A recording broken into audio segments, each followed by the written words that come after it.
suis ici au salon de Soligny-la-Trappe pour présenter principalement ces deux derniers titres, Tunisie, carnet d'incertitude et Passeurs de rives.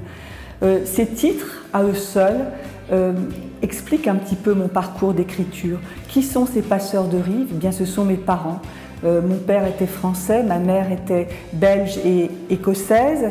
Elle est née en Inde et j'ai grandi au milieu des lettres, à une époque où il n'existait ni courriel, où on utilisait très peu le téléphone et où les lettres étaient ce qui reliait les gens de façon extrêmement forte quand ils étaient éloignés, quand ils étaient séparés. Et donc très tôt, j'ai découvert la magie des mots et le désir d'écrire. Donc mes parents, ce sont eux, ces passeurs de rives, qui m'ont aidé à m'ouvrir sur différentes cultures très tôt. Sur l'Inde, dont il est question dans ce recueil de poèmes qui est dédié à la mémoire de mes parents disparus.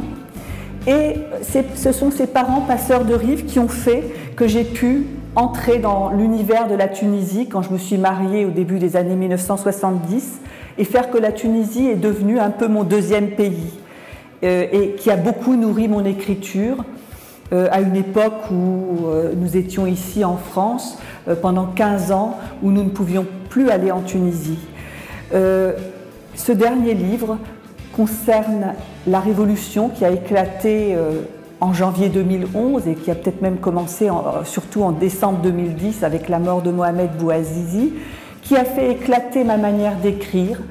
Ici, ce sont des fragments au jour le jour d'une écriture poétique et à chaque fois que je dis « je », c'est de moi qu'il s'agit. À chaque fois que j'évoque une personne, c'est une personne bien réelle, ce sont des événements bien réels qui n'ont rien à voir avec la fiction, l'imaginaire, tel que vous pouvez le découvrir dans mes autres romans qui sont ici présents aussi.